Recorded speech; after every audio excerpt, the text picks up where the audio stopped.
거론해 주시면서 기도해 주셨습니다. 맞습니다. 매력적인 그리스도인 오늘 3월 세 번째 인물 요셉에 대해서 함께 생각해 보려고 합니다. 오늘은 그 첫째 시간 요셉과 함께 하셨던 하나님에 대해서 우리가 함께 생각해 볼 것입니다. 요셉이 이끌려. 여러분, 여기 실제적으로 있었던 사건인데요, 미국에 그 말들이 막 시합하는 경마, 그 말들 중에서 이렇게 잘 달리는 말들은 그 혈통이나 이게 특별합니다. 그래서 막 보존하고, 그래서 그 말도 막 수십억을 하는 엄청 비싼데, 여기 말 한 마리 경주마가 그만 사람들이 그 경주마를 붙잡고 죽이려고 합니다. 왜 죽이려고 하냐면 이 경주마가 그만 달리다가 이 발이 골절이 됐어요. 그럼 이게 회복이 돼도 예전처럼 그 속력을 낼 수가 없기 때문에 이제 그 주인이 이 말을 총을 쏴서 죽이려고 합니다. 이제 버리려고 하는 거죠. 그런데 이 장면을 지켜보던 한 사람이 그 말을 죽이지 말고 어차피 죽여서 버릴 거면 내가 좀 치료해 보겠다라고 제안을 하고 그 말을 이제 데리고 가서 치료를 합니다. 한참 지난 다음에 이제 그 말이 어떻게 되는지 물어봤더니 많이 나아졌다고 얘기를 해요. 그래서 이제 뭐라고 질문하냐면, 그러면 경주를 다시 할 수 있느냐?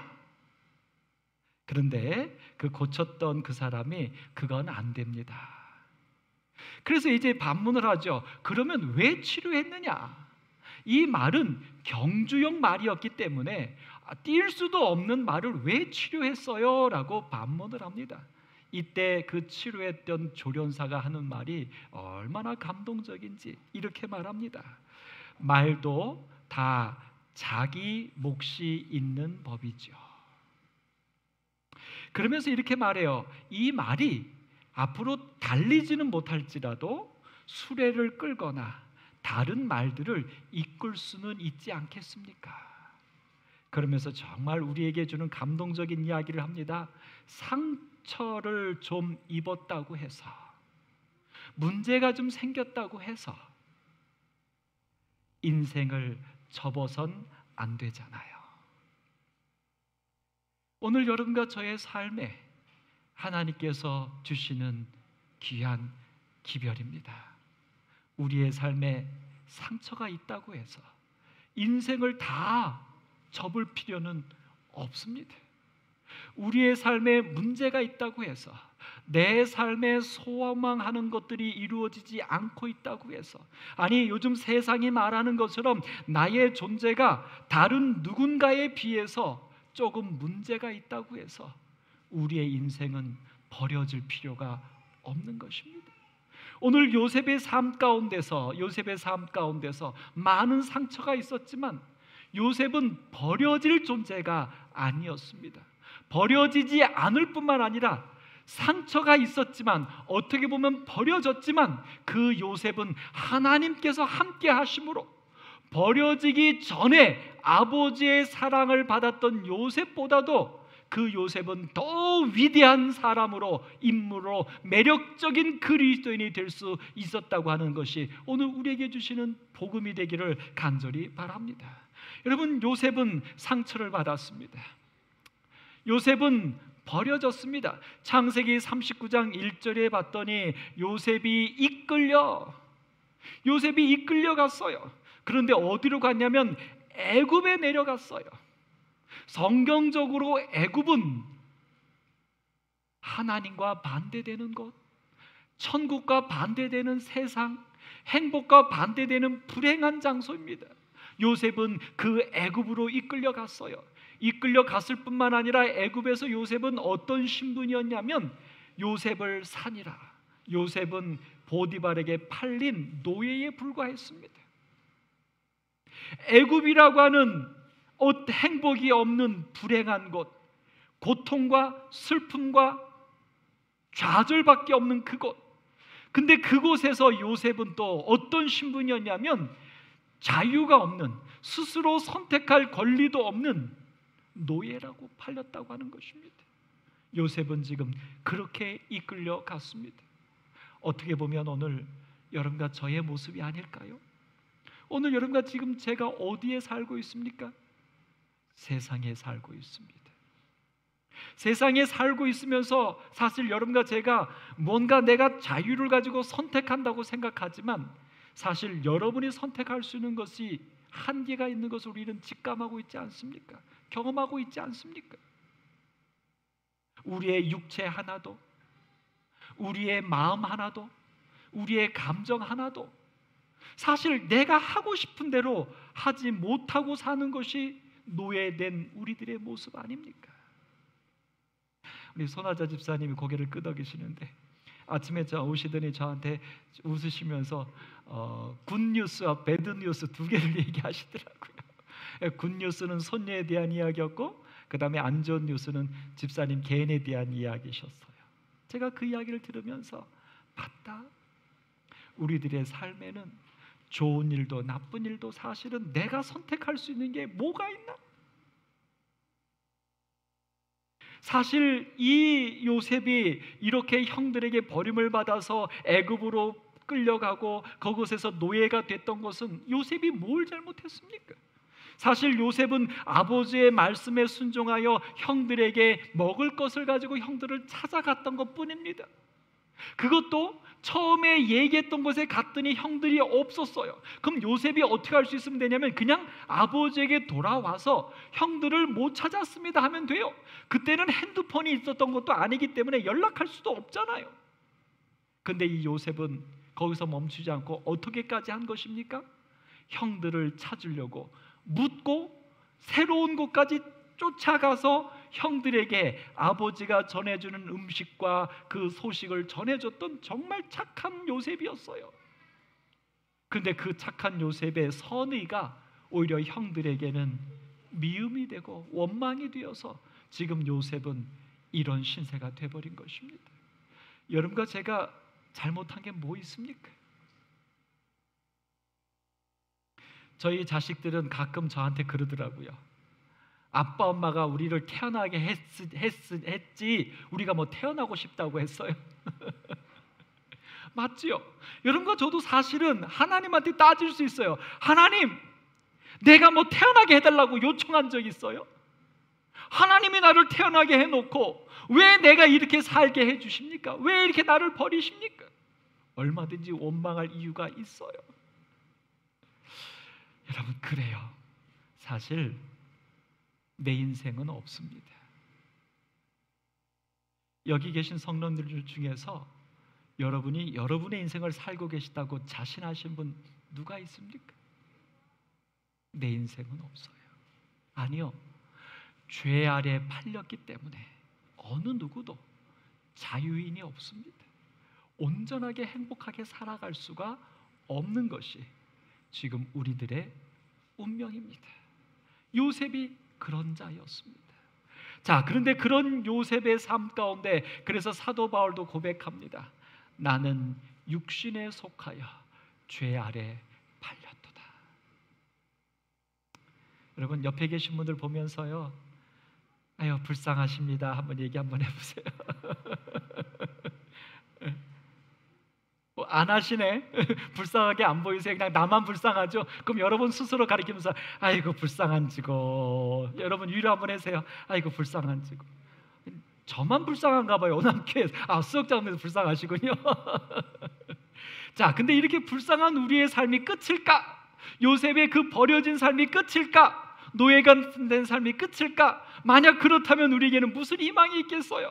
근데 오늘 다행히도 창세기 39장 2절에 보니까 그의 주인 애굽 사람의 집에 요셉이 있었지만 애굽이라고 하는 곳에 노예로 팔려가서 자기의 인생이 없는 노예로 살 수밖에 없는 운명이었지만, 근데 여기 참 아름다운 한마디 말이 나옵니다. 그가 형통한 자가 되었다. 아멘.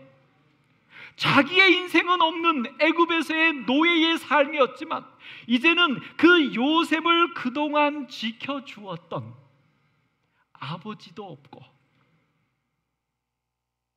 그래도 미워는 했지만 죽이기까지는 하지 말자고 했던 그 미우나 고우나 형들인데 그 형들도 이제는 없고, 요셉은 오롯이 혼자 애굽이라고 하는 낯설은 곳에서, 더더군다나 누구로요? 아들도 아니고 미움받는 동생도 아니고 노예로 그곳에 혼자 살아야 합니다. 그런데 성경은 말해요. 그렇게 되었을 때에 요셉을 향하여 뭐라고 말해요? 형통한 자가 되었다. 여러분, 사실 이 요셉이 이 애굽에 내려오기 전까지 성경의 요셉에 대한 이야기를 어디를 찾아봐도 그 요셉을 향하여 형통한다, 형통한다 라는 말은 하나도 없습니다. 그냥 아버지의 사랑을 받았다 정도가 끝이지 형통한 자라는 표현은 한 군데도 없습니다. 근데 오히려 이 요셉이 애굽에 이렇게 자기가 없는 상태로 버려졌을 때 그 요셉을 향하여 형통했다라고 성경은 말합니다. 왜요? 왜요? 근데 여러분 한번 생각해 보십시다. 그냥 우리가 계산적으로 애굽의 노예로 팔려간 요셉이 형통했다라고 하면 어떤 상태가 돼야 됩니까? 적어도 노예에서 벗어나야지요. 그 다음에 홀홀 단신인데 혼자가 아니라 가족도 있고 친구도 있고 권력도 있고, 이게 세상에서 말할 때 소위 형통한 거 아닙니까? 여러분과 제가 하나님께 축복받았다, 내가 이제 형통한 사람이 됐다라고 말하면 적어도 지금 제가 말한 이런 의식주의 문제와 더불어서 대인관계에 있어서나 그 사회적인 위치에 있어서 인정받을 만한 상태가 된 것, 소위 세상에서 말하는 성공한 것, 가진 자, 그게 형통한 거 아닙니까? 근데 요셉이 그런 자였을까요? 아니요. 사실 이 형통한 자가 되었다고 하는 것은 그 밑에 말한 것처럼 그 주인 애굽 사람의 집에 있을 때 여전히 노예였고, 여러분 노예는 자기 것이 없습니다. 노예는 지금 현재 이 요셉은요 아직 결혼하기도 전입니다. 그런데 성경은 그 요셉을 향하여 형통했다고 말합니다. 무엇이 형통한 걸까? 이 요셉에 대하여 형통했다고 말하는 성경의 장면은 딱 창세기 39장 5절입니다. 그가 요셉에게 자기의 집과 그의 모든 소유물을 주관하게 한 때부터, 그러니까 이 보디발이 요셉을 그 집의 가정 총무가 되게 한 거예요. 근데 여러분, 가정 총무는 말이 총무지 사실 신부는 여전히 뭡니까? 여전히 노예입니다. 달라진 게 없어요. 여러분, 노예는 자기 재산이 있습니까? 없습니까? 기본적으로 없습니다.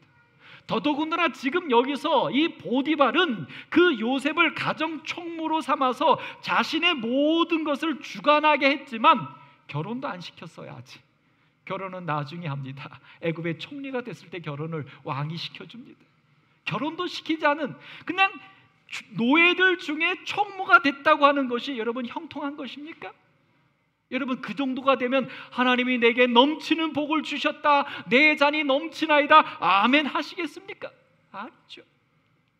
근데 더더군다나 가정 총무가 된 게 아니라 뭐라고 말하냐면 여호와께서 요셉을 위하여 그 애굽 사람의 집에 복을 내리심으로 여호와의 복이 그의 집과 밭에 있는 모든 소유에 미쳤다. 여러분, 이 복은 분명히 복인데 형통이라고 말할 수 있는데 이 복은 누구에게 임한 겁니까? 요셉이에요? 보디발이에요? 보디발이에요. 그러니까 요셉 자기에게는 어떤 그 재물의 축복도 요셉 것은 단 하나도 없는 것입니다. 노예일 뿐이니까. 근데 성경은 바로 이것을 이야기하면서 요셉을 누구라고 말합니까? 형통한 자다. 우리가 깊이 있게 생각해 봐야 할 말씀입니다. 제7일 안식일 예수 재림 교인들이, 특별히 그리스도인들이, 아니요, 특별히 이 마지막 시대의 남은 자손이 되어서 세상의 복음이 되어야 할 오늘 우리들의 신앙에 있어서 이 문제에 대하여 깊이 생각해 봐야 합니다. 오늘 여러분과 저는 하나님께 기도합니다. 하나님, 내게 형통케 해달라고 기도합니다. 근데 우리가 기도하는 그 형통은 다 무엇이냐면 내가 갖는 것, 내가 얻는 것, 내가 도달하는 것. 그러나 요셉의 형통은 그런 형통이 아니었던 것입니다.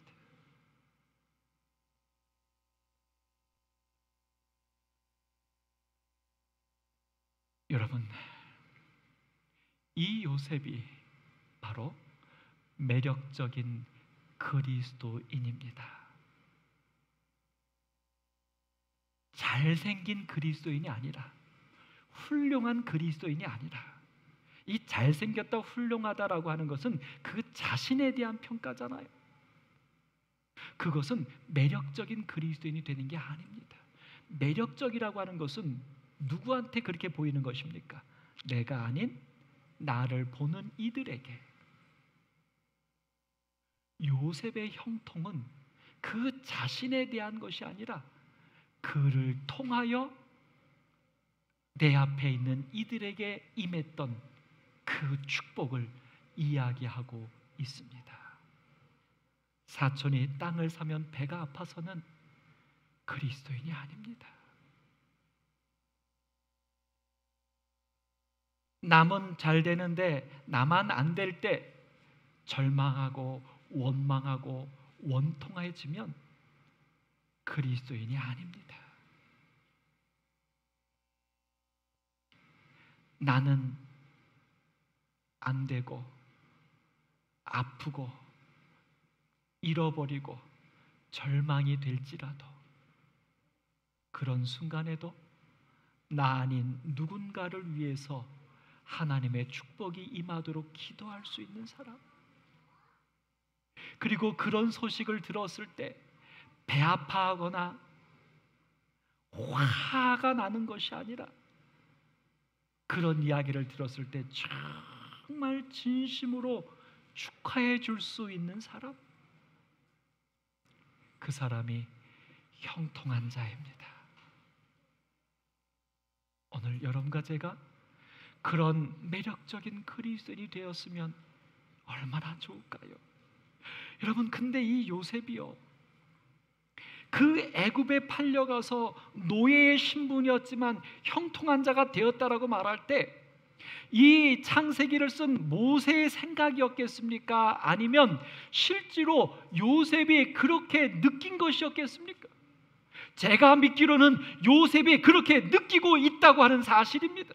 그가 비록 노예의 신분에서 벗어나지 못했고 그가 다시 아버지께로 회복되는 것이 없었을지라도 그의 재산은 아무것도 없고 그의 자녀도 그의 가족도 아무것도 없는 여전히 똑같이 애굽에서 노예일 뿐이지만 이 요셉은 자기로 인하여 보디발의 집에 축복이 임하는 장면을 볼 때에 요셉은 형통했다라고, 행복했을 것이라고 확신합니다. 그래서 요셉은 감사했다고 확신합니다. 하나님께 찬양 드렸다고 저는 확신합니다. 그리고 보디발이 요셉에게 너가 이렇게 잘해서 내가 이렇게 잘 되는구나 라고 고마움을 표할 때 다니엘처럼 요셉도 뭐라고 말했을까요? 내가 잘해서 그런 게 아니라 나를 통하여 하나님께서 주인에게 축복을 주셨습니다라고 분명히 요셉은 고백했으리라고 확신합니다. 오늘 그 요셉은 왜냐하면 여호와께서 요셉과 함께 하신 것을 경험한 자였기 때문입니다. 여러분, 그렇습니다. 내 인생은 없어요. 우리가 죄 아래 팔렸으니까. 그러나 반대로 하나님 없는 인생도 없습니다. 아멘. 여러분, 아멘 한번 합시다. 아멘. 이 땅에 태어나 사는 모든 사람들 중에서 자기 자유를 가지고 사는 사람 하나 없어요. 다 죄 아래 팔렸어요. 그러나 반대로 그렇게 죄 아래 팔린 사람 하나하나에게 하나님은 계시다는 거예요. 모든 사람들에게 하나님은 여전히 창조주시오, 여전히 주관자시오, 우리의 구주가 되신다는 사실을 여러분 믿게 되기를 간절히 소망합니다. 여러분, 그냥 머리로 믿지 마시고요, 제가 부탁드리겠습니다. 제가 이걸 정말 어떻게 설명을 드려야 할까요? 머리로만 이해하지 마시고요, 여러분이 그렇게 고독한 삶에서 요셉처럼 팔려서 노예가 된 그 처참한 상황 가운데서 형들에게 버려진 받은 그 정말 나밖에 없는, 완전히 잊혀져 버렸다라고 하는 정말 좌절감과 절망감 속에서 여러분이 몸이 아프고 자꾸 기대하는 게 안 돼서 더 이상의 어떤 희망도 보이지 않고 어떤 길도 보이지 않아서 아무런 삶에 희망이 없을 때, 여러분, 그럴 때 여러분에게 누가 계신 거예요? 그런 여러분에게 하나님이 계셔요. 꼭 부탁드립니다. 그럴 때라도 나와 함께 하시는 하나님 꼭 여러분 경험하시고 붙잡게 되기를 간절히 바랍니다. 그래야지 이 세상 살 수 있어요. 그래야지 예수님 재림할 때까지 흔들리지 않고 사단에게 우리의 삶을 빼앗기지 않고 우리는 사람답게 살 수 있을 것이라고 믿기 때문입니다. 하나님 없는 인생은 없습니다. 오늘 제가 어린이 설교에서 말했던 것처럼 그림자가 있다고 하는 것은 누가 있다는 거예요? 내가 있다는 거예요. 내가 있다는 것은 누가 있다는 것입니까? 하나님이 계시다는 거예요. 여러분 힘들고 어려울 때, 주변에 아무도 없을 때 여러분 다른 것 찾지 마십시오. 여러분 손 한번 쳐보십시오. 여러분 얼굴 한번 쓰다듬어 보십시오. 그렇게 해서 만져지고 느껴지면 하나님이 여러분과 함께 계신 것입니다. 여러분 이렇게 하나님이 함께 했던 것을 경험한 또 한 사람이 있어요. 바로 엘리야입니다. 엘리야가 이세벨의 경고를 듣고 도망가지요. 도망갔다가 로뎀나무 밑에서 하나님 그냥 저 죽여주세요라고 말했다가 다시 이 엘리야가 일어나서 하나님께서 주신 음식을 먹고서 40일 40죄를 걸어서 호렙산에 이르렀습니다. 근데 호렙산에 딱 갔더니 엘리야가 그때 하나님께서 거기서 나타나셨는데 막 천둥과 지진 속에서 나타나요. 그때 엘리야가 하나님께 말해요. 오직 나밖에 없어요. 나는 버려졌어요. 내 인생은 내게 아니에요. 근데 바로 그때 하나님께서 나타나세요. 여호와께서 지나가시는데 여호와 앞에 크고 강한 바람이 산을 가르고 바위를 부수나 이렇게 위대한 일이 벌어졌지만 바람 가운데 여호와께서 계시지 아니하고 그 다음에 곧이어서 바람 외에 지진이 있으나 지진 가운데도 여호와께서 계시지 아니하며 또 지진 위에 불이 있으나 불 가운데도 여호와께서 계시지 아니하더니 오늘 여러분 제가 지금 이렇잖아요. 내 인생에 큰 기적을 기대하고 내 삶에 하나님의 엄청난 축복을 기대하지만 안 계신 것 같아요. 버려진 것 같아요. 근데 오늘 이 엘리야가 뭐예요? 불 후에 세미한 소리가 있는지라. 아멘. 여러분 세미한 것은요 그 앞에 나왔던 천둥과 지진과 불에 비해서 아주 느낄 수도 없고 보일 수도 없는 작은 것입니다. 여러분 이게 왜 은혜인 줄 아십니까?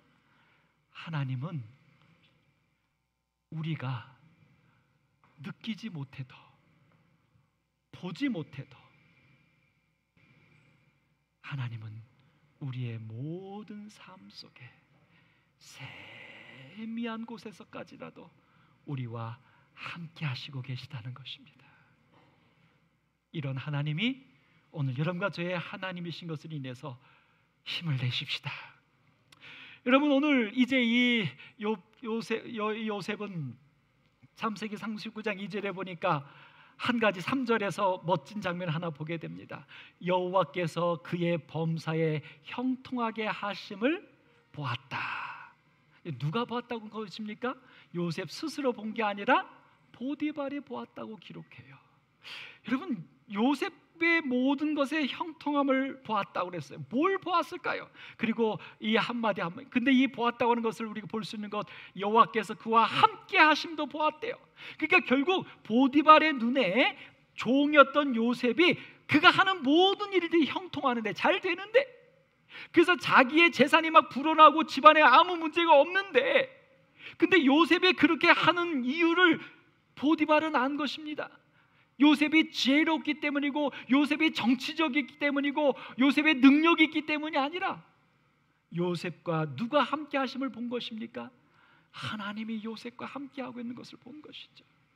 근데 여러분 그렇다면 보디발은 어떻게 요셉이 하나님께서 요셉과 함께 했다고 느낄 수 있었을까요? 여러분 보디발은 성경을 모르는 자입니다. 하나님도 모르는 자입니다. 근데 어떻게 그 보디발이 요셉에게 하나님이 함께 하셔서 요셉이 하는 모든 일들이 형통한다는 것을 알 수 있었을까요? 오늘 우리가 느낌으로 살펴볼 수 있는 것은 성경에 이렇게 말합니다. 그의 주인 애굽 사람의 집에 있으니, 이게 사실이에요. 그 다음에 두 번째로 뭐냐면 4절에 보니까 요셉이 그의 주인에게 은혜를 입어 섬겼다.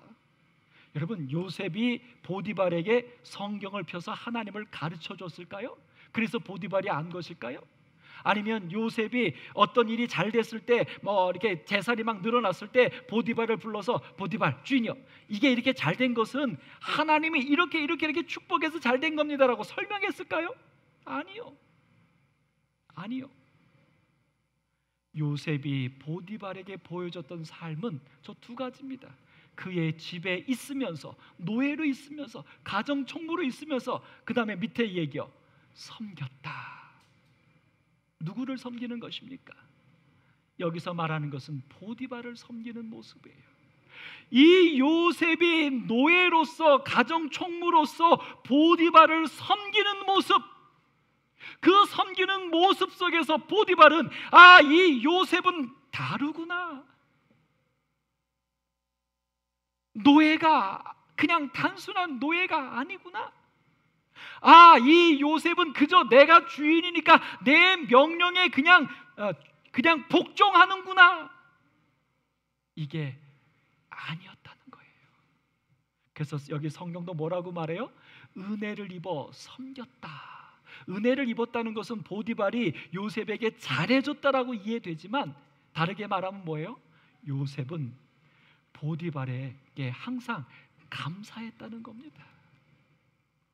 고마워했다는 거예요. 그냥 존경했다는 거예요. 오늘 신약에서 에베소서에서 우리에게 말합니다. 종들에게 말해요. 상전을 섬길 때 어떻게 섬기라고 말해요? 죽게 하듯 하라고요. 요셉이 그렇게 한 거예요. 자기의 버려진 인생의 절망 속에서, 우울함 속에서, 온갖 불평과 원망 속에서 억지로 노예로서 산 것이 아니라, 그의 인생이 그렇게 버려졌지만 그 삶 속에서 원망하지 않고 오히려 그에게 주어진 사실 속에서 그는 보디발을 하나님 섬기듯 섬긴 것입니다. 은혜를 베푼 것입니다. 그랬더니 그 요셉의 모습이 하나님을 모르는 보디발의 눈에 보기에도 다른 것입니다.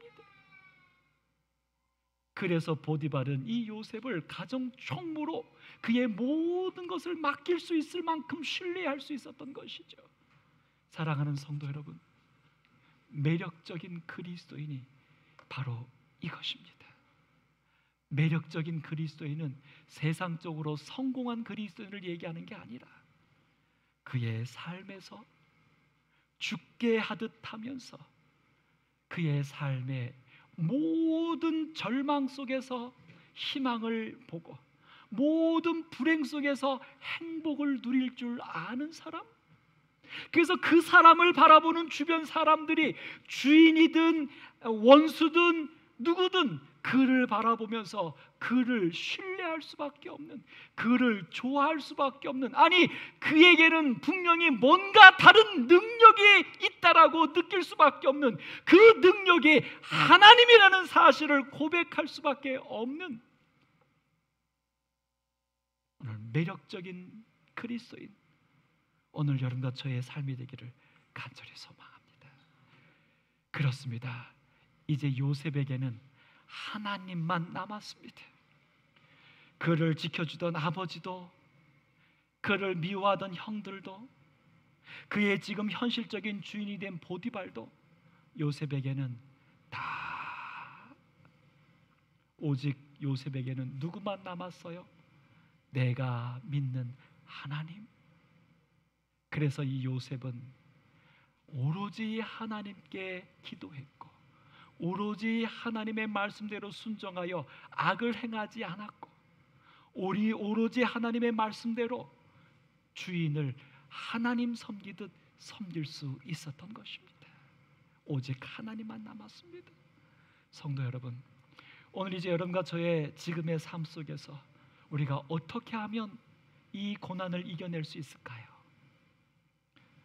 우리 아까 어린아이가 말한 것처럼 코로나 치료제가 나오면 우리의 삶이 다시 행복해질까요? 여러분, 안타깝지만 어느 누구도 이제 그 사실을 믿지 않습니다. 이 코로나에 대한 치료제가 나온다 할지라도 또 무엇이 있을 거다, 코로나 그 다음 또 뭐가 올 것이라고 우리는 다 걱정합니다. 여러분, 우리가 다시 아버지께로 돌아가면, 형제들과 화해하면 우리가 행복할 수 있을까요? 아니요. 오늘 이제 여러분과 저에게는 누구만 남아야 합니까? 나도 아니고, 내가 갖고 있는 것도 아니고, 내 주변에 누구도 아니고, 오직 나에게는 여호와 하나님, 그분만이 나에게 남게 되기를 간절히 소망합니다. 여러분, 아까 했던 이 말이 한 마리가 바로 씨 비스킷이란 말입니다. 아까 했던 그 얘기, 이 말이 경주마로서 아주 미국에서 실제로 있었던 사건인데 아주 웃음을 밥 먹듯이 했습니다. 근데 사실 이 말은요, 버려진 말이었어요. 어떻게 버려졌냐면, 혈통은 경주마의 좋은 혈통을 갖고 태어났는데 그만 몸이 왜소했어요. 그래서 이 씨 비스킷을 경주마로 쓰지 않고 버리려고 했어요. 그 버려진 말을 데려다가 이제 누가 키웠냐면 이 조련사 스미스라는 사람이 조련시켰습니다. 근데 이 스미스 씨는 사실은 그 막 야생 말들을 잡아가지고 사육해서 팔면서 사는 그런 사람이었는데, 그만 이 미국에 이때 자동차가 개발이 되면서 사람들이 말을 안 사니까 이 스미스 씨는 그만 자기의 직업을 잃어버린 피해자였어요. 근데 여기에 또 한 사람이 있는데 바로 누구냐면 찰스 하워드라고 하는 사람인데, 마주가 이 씨 비스킷을 산 사람인데, 이 사람은 사실은 자동차를 만들어서 팔았던 그 굉장히 큰 사업가입니다. 근데 어느 날 자기가 만든 자동차를 타고 아들이 그만 사고가 나서 죽어요. 그 여파 때문에 아내와 이혼하게 되고, 또 마침 그때에 미국의 대공황이 시작되면서 이 하워드는 쫄딱 망해버립니다. 그래서 엄청난 상처가 가득한, 그 다음에 또 한 사람, 이 씨 비스킷을 타고 우승했던 이 기수 레드라고 하는 친구가 있는데, 이 친구도 이 미국에 불어닥친 대공황 때에 가정이 다 파산이 돼서 가족이 뿔뿔이 흩어지고, 이 레드도 그냥 혼자 살면서 기수가 되었는데, 근데 이 레드는 다 일반 기수보다 키가 커가지고 인정도 받지 못하는 그런 레드였어요. 이렇게 말과 조련사와 기수와 이 마주 넷은 다 상처받아서 버려진 자들이었어요. 근데 이 넷이 다시 같이 뭉쳐서 이제 이뤄낸 역사가 바로 이 씨 비스킷이라고 하는 실화, 영화로 제작된 이 역사였어요. 근데 이 장면 중에 멋진 마지막 엔딩 장면의 고백이 하나 나옵니다. 이런 고백이에요. 우리가 녀석을 치료했던 게 아니다. 나중에 이 씨 비스킷이 힘줄이 끊어지는 또 문제가 생겼지만 그것을 다시 회복해서 다시 이제 우승을 하면서 회복되는 그 장면인데, 우리가 그를 치료한 게 아니다. 그러면서 뭐라고 말해요? 그가 우리를 일어서게 해 주었다. 그 비스킷 하나를 통하여, 경주마를 통하여 이 사건에 이 세 사람이 함께하면서 우리를 일어서게 해줬다. 우리들 모두를 치료해 준 것이다. 그리고 마지막 한마디 합니다. 그리고 우리들은, 이렇게 각자 상처받은 우리들은 서로가 서로를 치료해 준 거다. 오남교회 성도 여러분, 서로가 서로를 치료해 줄 수 있는 오늘 우리이기를 간절히 바랍니다. 우리 눈에 보이는 모든 사람들은 다 내 인생이 없는 버려진 자들입니다. 결코 미워하거나 결코 나랑 다르다고 해서 싸우거나 서로 더 아픈 상처를 주실 필요가 없습니다. 그리고 우리가 함께 이렇게 있는 것은 서로가 서로를 치료해 주기를 원하시는 하나님의 섭리입니다. 오늘 우리가 함께 서로 치료하면서 이 힘든 세상, 오직 우리들 속에 하나님만이 살아계시기를 간절히 소망합니다. 예수님이 오늘 우리에게 제안해 주셨습니다. 예수님께서 우리의 문을 두드리셔서 말씀하셨어요. 계시록 3장 20절에 볼지어다 내가 문 밖에 서서 두드리노니. 왜 두드리시냐면, 누구든지 내 음성을 듣고 문을 열면 내가 그에게로 들어가게. 여러분, 우리는 이 말씀을 무엇으로만 이해하냐면 하나님 믿어라, 이런 어떤 선교적인 것만 생각했는데요, 아니에요. 이 말씀의 깊은 배경은 무엇이냐면, 문을 열라 그러면 그에게로 들어가 그로 더불어 먹고 싶다는 거예요. 예수님이 나와 함께하고 싶다는 거예요. 예수님이. 여러분, 예수님도 상처받은 존재 아닙니까? 자기의 자식이 죽음에 이르게 됐으면 그 부모는 세상에 무엇보다도 큰 상처를 받은 존재 아닙니까? 하나님이 자기가 만든, 자기의 모양과 형상대로 만든 사람들이 범죄하여 죽어가고 있어요. 하나님 깊은 상처받아서 괴로우신 분이에요. 그래서 그 괴로우신 하나님이 뭐 받고 싶은 거예요? 치료받고 싶은 거예요. 누구와 더불어서? 나와 더불어서. 그래서 더불어 먹고 싶다고 말씀하시고, 그리고 우리에게 말씀하십니다. 너희들도 죄 아래 팔려서 상처받은 인생들이니 너희들 그렇게 불행하게 살지 말고 나와 더불어서 같이 먹어서 우리 같이 치료받자, 우리 같이 행복하자. 오늘 예수님의 초청이 요셉과 함께 하셔서 요셉을 치료하실 뿐만 아니라 요셉을 통하여 형통한 자가 되게 하셨던 그 하나님이 오늘 이 시간 여러분과 저의 하나님이시기를 간절히 바라면서 말씀을 마치겠습니다. 함께 일어나셔서 찬양하겠습니다.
저희를 잃어버리고 상처받아 깊이 고통해 하시는 하나님, 오늘 하나님께서 치료되시기를 소망합니다. 저희들이 하나님께로 돌아가서 하나님과 더불어 먹음으로 하나님이 기뻐하게 하여 주옵소서.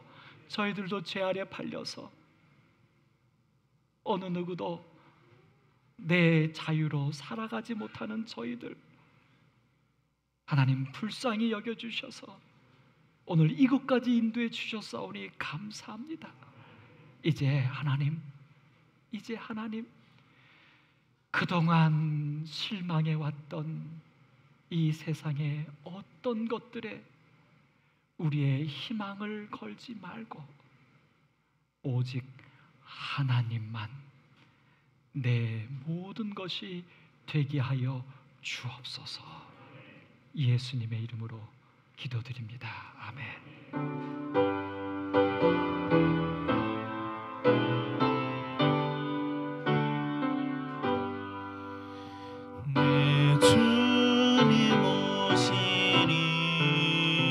확실히 오시리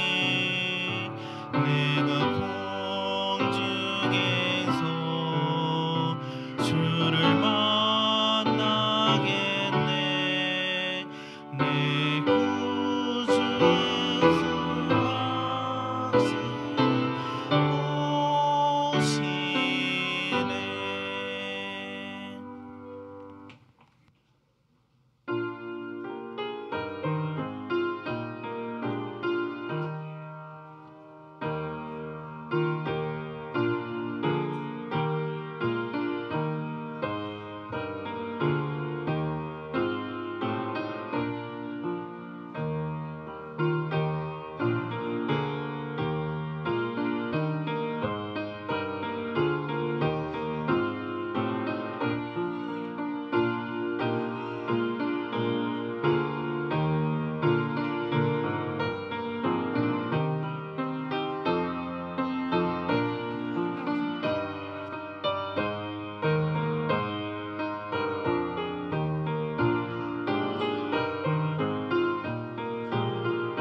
joy, joy, joy.